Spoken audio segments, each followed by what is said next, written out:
Preview. What it do, it's your friendly neighborhood guard, chromeantennae. And here we finally have it, my first build video for NBA 2K22. And y'all know how I like to do these build videos. I don't want to waste your time. I don't want to go off into super duper specific details. You guys can see on the screen what I did. I'm just going to jump straight to it. Before you make this build, if you like it obviously, keep in mind that this is a very specific, it's a niche build for a specific purpose. I play shooting guard for Zero Gaming in Pro-Am. That is my primary game mode that I play. And with that being said, I have a very unique role. So some hashes play hash on defense. Also, I actually play hash on offense and corner on defense.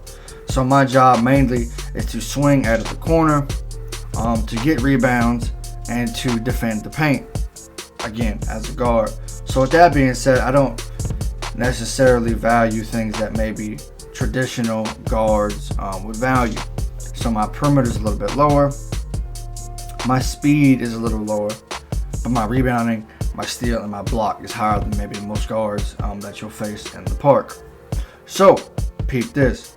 Oh, another thing, this is a 6'5" build in the metric system. To change that, you go to settings, you go down to unit of measurement, go from imperial, which is what America measures people in, and you move it to metric, which is what the rest of the world does.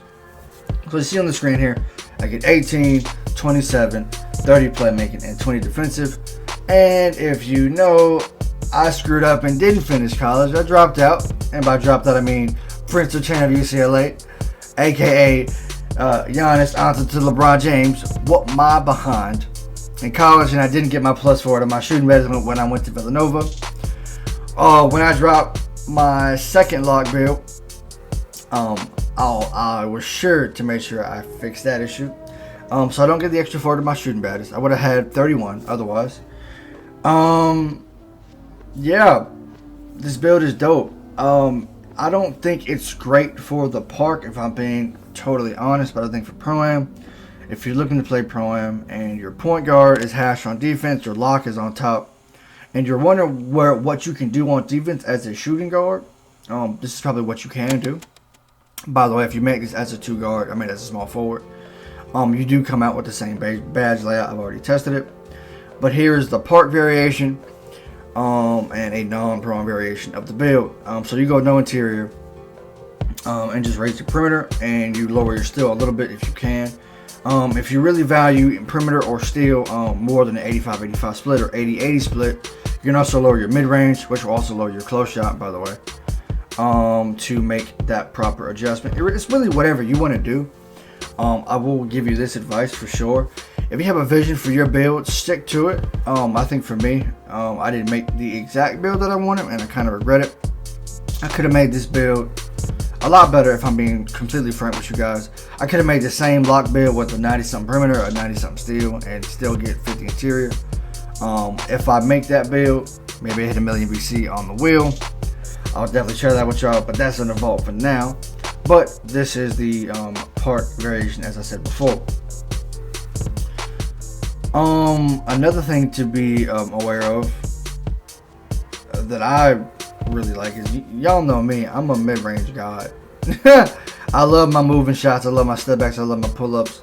I really value that, and that's a thing that I really wanted. I also really value layup, honestly, if I'm being totally frank with you.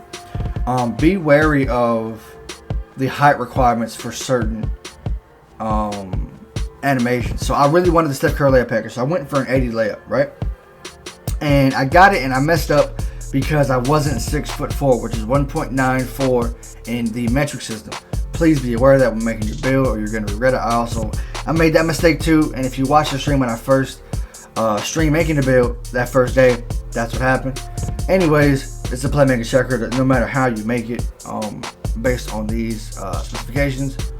And we're going to go quickly through the badges. I'm not going to bore you with this and the other, but I will say this: these are the must-have badges for finishing. Limitless takeoff, posterizer, and slithery finisher. If I had more, I'll probably put it on Teardropper because I love my floaters. But those are the big ones. Limitless Takeoff, Posterizer, and Slithery. For shooting badges, you need Hot Zone Hunter at the very least and Sniper as high as it possibly goes. The rest is really up to you. Blinders doesn't really work for me. I don't use it. And Deadeye, as high as it goes, is also really effective. Gold Limitless Spot Up is also relatively effective, but not as effective as it could be. But I'll get off into like badge tiers and all that other stuff in a later video. For playmaking, Bullet Passer as high as it goes is a must. Quick First Step, high as it goes is a must. Glue Hands is actually surprisingly important. At least run it on silver. Bailout is a must if you want to be able to pass out some shots that maybe you didn't mean to take, or maybe that's heavier than you expected. And Quick Chain on gold is also really, really effective. What you do with the rest of them is really up to you. In the park, I tend to run Ankle Breaker and Space Creator as high as possible, and then I drop maybe a passing badge here or two. And then defensively, the best defensive badge in the game is Interceptor Hall of Fame. It still gets you auto steals, it's still broken. Pickpocket gold and higher is making a really great argument to be the best defensive badge in the game. I'm not gonna lie to you, steals are ridiculously OP. But they claim they patched it this morning as of September 24th, so we'll see if that's actually true. And then also another great badge is Chase Down Artist on bronze. Chase Down Artist bronze is stupid OD, and I try to showcase that in this video. Y'all know me, I try to be as real and as transparent as possible with you guys, and so I try to showcase not only the strengths of my build but the weaknesses of my build. And so if you're skipping ahead and you want to just get straight to the gameplay, my biggest thing is perimeter on this build is not great to guard ball. I feel like I'm a decent, well, let me rephrase that. I know I'm a good defender. And just go back to 2K21. If you go back and look at it, I was defending, I believe, at one of the highest levels in Pro-Am, and arguably the most difficult game to play defense, where you're getting dunked constantly, people can shoot smothers. And I will say this, having a low perimeter is extremely irritating for someone who takes pride in their defense. But again, this is a very specific build, it's a very niche build, so it is what it is. I would also recommend another thing. If you can get your ball handling to at least an 87 for gold unpluckable, I would definitely do that. I regret not getting gold unpluckable on this build, but everything else I'm relatively happy with. And yeah, that's really how I feel about the build in general. And as you see here, I'm getting plucked again. The plucks on this game are ridiculous. I can't wait to cut the game on tonight and see if Unpluckable really got buffed. And that's another thing, right? They said Unpluckable got buffed, but still didn't get nerfed. I think the way you word that is really important, and that distinction is probably worth being made. But yeah, I talked about some of the things I don't like about the build. The things I love about the build, though, is that Gold Bullet feels like Hall of Fame from last year. I can only imagine what Hall of Fame Bullet Passer feels like. I can put the ball on the floor. I can speed boost. I can, do all the fancy stuff, all that good stuff. But I'm still labbing. I'm still trying to find my way as far as getting my movement back right, since I've been so focused, on defense the past couple of years as a lock. So really finding my flow offensively has been the biggest thing for me. Because like I told my teammates at Zero Gaming, I don't want to be the best guard in the world. I don't want to be the best hash in the world. I want to be this corner defender. I want to be the best player in the world, and that's really my thing. So whatever I can do to improve my game, not just as a scorer or as a shooter or as a facilitator, but just as a dribbler, a defender, the small things, boxing out, whatever the case is. I just want to be the best, man. So as you see here, the score is 17-15. He goes behind the back. I rip him. He gets the ball right back. I told you Plux is OD. And he catches me reaching again, and I jump again. He has the green light. He hit me with it before. He had a white. And whites are a little OD, but it is what it is. We'll live with it. And you see me getting greedy here. I was hoping he was going to jump, but he don't go for it. So I'm go left, I go right. He's not going. We just take the easy dunk. It's 18-19. So, and you see here, perimeter is just, I know if I had a high perimeter, I'm on that. But it is what it is. You see me sparking for game. tell them hold that. You know, there's GG's. And again, the rest of these 1v1 games were well, let's be nice. They were relatively easy. And so, yeah. I think what I'm gonna do here at this point is ask you, if you're still here, what do you think about NBA 2K22 as it stands right now? What do you like about the game? What do you hate about the game? I think for me, this is one of the most enjoyable 2Ks that I've played at launch since probably NBA 2K19. NBA 2K20 was a big year for me, and that I hit Legend, and I got a whole bunch of subscribers on YouTube, you know, all things considered, you know, blah blah, whatever.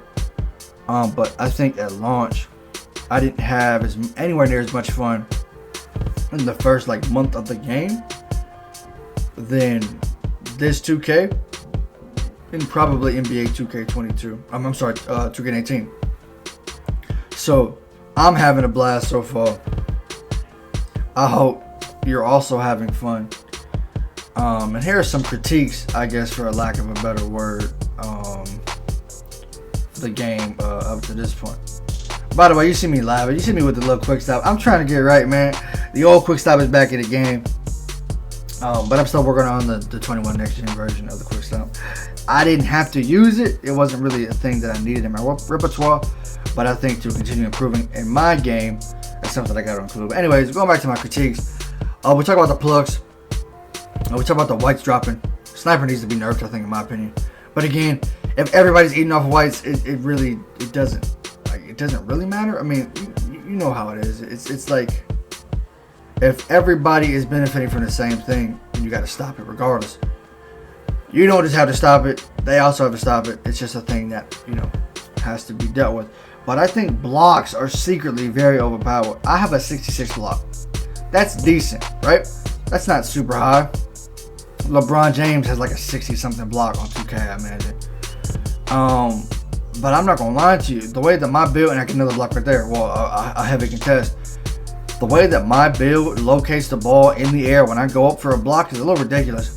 And I think it over helps for bad weak side defense, if you ask me. But let me know what y'all think. I also think speed with ball is a little overpowered. I think guards a little too fast.